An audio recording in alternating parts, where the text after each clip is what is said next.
Kita adalah anak kecil yang tidak pernah bertanggung jawab pada dirinya sendiri, yang terus tumbuh besar sampai dia besar, sampai kita besar sekalipun kita tidak pernah punya tanggung jawab sebesar sebelum kita menjadi ibu, menjadi bapak. Oke, sampai SMA atau sampai kuliah kita nggak pernah punya tanggung jawab sebesar ketika setelah menjadi orang tua.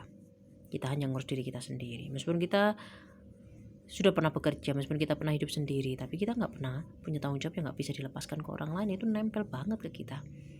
Apalagi kok kita masih baru lulus SMA menikah, kemudian lulus kuliah langsung menikah, atau meskipun kita sudah bekerja tapi belum mencapai kedewasaan dalam berpikir lalu terus menikah, dan kita nggak pernah menyelesaikan diri kita sendiri. Kita nggak pernah melihat siapa aku, harga diriku di mana, apa itu hidup. Kita nggak punya pemahaman seperti itu.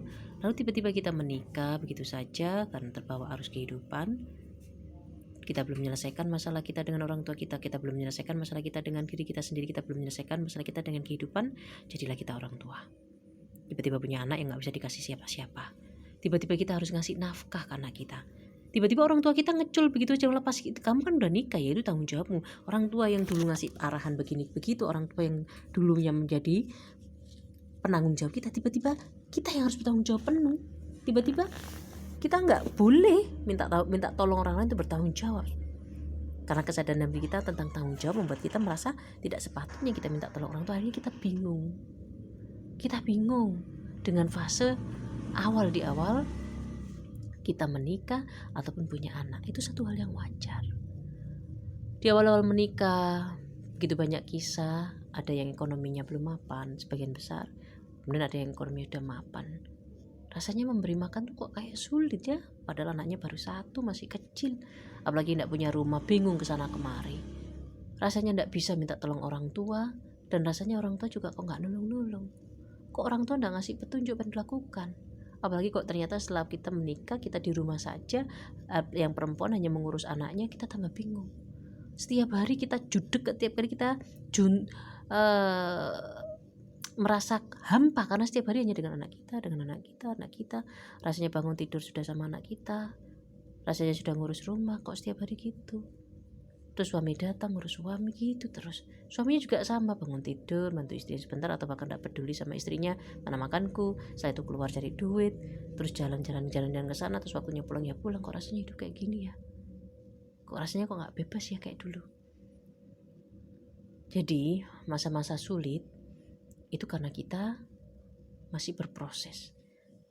Kita masih berproses untuk menjadi dewasa. Menikah itu bukan puncak dari kedewasaan, tapi bagaimana cara memahami hidup itu adalah wujud dari kedewasaan. Dan tidak semua orang mau memikirkan kedewasaan dirinya. Ketika kita tidak mau memikirkan kedewasaan dirinya, ketika itulah kita akan kehilangan kehidupan kita pelan-pelan tapi pasti. Kita seolah menjalani bukan kehidupan diri kita sendiri setelah menikah. Seolah setelah menikah kita menjalani kehidupan asing, yang semakin lama semakin asing buat kita merasa kehilangan kehidupan kita sendiri, merasa kehilangan diri kita sendiri. Sebelum menikah kita tidak pernah menyelesaikan masalah kita dengan diri kita sendiri, dengan kehidupan. Setelah menikah kita pun juga hanya bisa terhanyut dengan kehidupan. Dan akhirnya kita seiring dengan anak besar, kita hanya merasa semuanya beban dan kita limpahkan semua beban. Karena anak itu tidak punya siapa-siapa, itu adalah hak kita mutlak. Kita merasa bebas aja. Dan anak karena memang tidak ada yang lainnya yang akan bertanggung jawab, dia tidak berdaya, dia harus kembali terus kepada orang tuanya. Dan akhirnya yang ada kita melimpahkan semua beban kehidupan kita kepada anak kita, dengan cara yang anggun, dengan cara yang arogan, dengan cara yang brutal, kasar, apapun itu. Tapi poinnya adalah pelampiasan emosi kepada anak kita. Dan kita akhirnya, karena setiap manusia itu mengetahui mana yang benar dan mana yang tidak, kita gelisah. Konsekuensi Allah Maha Baik, maka setiap manusia dimanapun, seperti apapun, seateis apapun, dia tahu mana yang baik, mana yang benar, mana yang hak, mana yang bukan, sebajingan apapun. Nah, kegelisahan itu membuat kita semakin gelisahannya, beling-beling bambu masalahnya semakin gelisahannya kemana-mana. Dan tiba-tiba kita sudah jadi tua dan tidak bisa noleh kemana-mana kecuali satu, lubang yang menjadi tempat kita nanti kembali. Lubang tempat tubuh kita ditindih oleh tanah dan membusuk di sana. Bayangkan, kita ditindih tanah. Rumah peta itu kecil tapi kita masih bisa bernafas. Ditindih tanah, bagaimana kita bisa bernafas? Dari mana kita bisa bernafas? Ini namanya juga sudah mati. ruang sempit, bukan sempit, ruangnya tidak ada ruang. Akhirnya apa yang terjadi? Karena kita tidak pernah menyelesaikan masalah kita, yang ada adalah ketakutan. Kita seolah-olah mencari batu besar atau pegangan apapun, bersembunyi di dalam kastil yang besar. Kenapa? Aku takut mati, aku bersembunyi di mana bisa menyelamatkan aku dari kematian. Ayo, masa-masa tua kita menjadi teror, kita merasa hampa dengan kehidupan kita karena kita merasa tiba-tiba waktu berlalu begitu cepat dan aku tidak tahu kalau ternyata aku tua. Tiba-tiba anakku menjadi dewasa. Aku seolah-olah hidupku diambil sama anakku, seolah mereka mengambil hidupku, seolah aku belum pernah menikmati hidupku. Yang ada adalah frustasi demi frustasi. Kita jadi ibu atau bapak, hidup ini tetap milik kita. Jika kita sebelum menikah tidak menyelesaikan permasalahan kita, maka seiring waktu berjalan kita harus menyelesaikan masalah kita. Waktu-waktu saat-saat yang berat, saat-saat yang memilukan, saat-saat yang membingungkan, wal asri, seiring waktu akan diurai sendiri oleh Allah. Kita pasti melihat secercah cahaya, pasti. Dari anak yang harus dituntun terus sama orang tuanya, dari anak yang harus diberi instruksi dulu orang tuanya, dari anak yang menjadi tanggung jawab orang tuanya, yang jadi tidak punya apa-apa tanpa persetujuan orang tuanya. Lalu kita belajar untuk tanggung jawab, dari kebingungan bagaimana cara bertanggung jawab kepada diri kita sendiri, dan tiba-tiba pada bayi yang muncul kita akan belajar untuk lebih tenang lagi dalam hidup. Bagian kata kuncinya adalah kita punya tujuan, kita punya niat. Dalam kebingungan itu harus hidup dalam diri kita. Niat untuk menjadi lebih baik, niat untuk menjadi lebih paham, niat untuk mendapatkan kehidupan yang baik.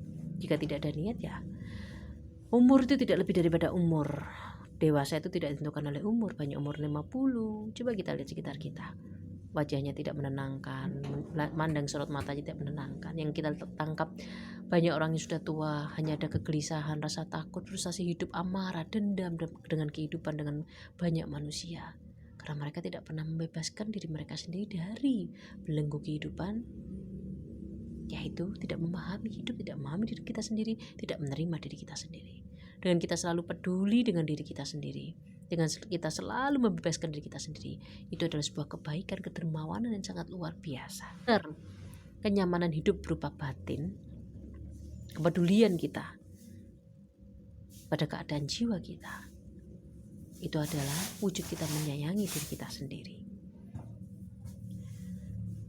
Wal asri, hidup itu berproses dari anak kecil jadi dewasa, menjadi bertanggung jawab diri sendiri, bingung, merasa berat, kacau, tapi semuanya seiring waktu akan mampu bisa kita urai. Mari kita peduli pada diri kita sendiri, mari kita berbuat baik pada diri kita sendiri. Hidup kita, meskipun kita sudah menikah, adalah hidup kita sendiri, milik kita sendiri, bukan milik anak-anak. Kita tidak akan pernah kehilangan hidup kita jika kita peduli pada diri kita sendiri, peduli pada kebaikan, terus introspeksi diri, terus mencari kebaikan, terus mencari arah matahari.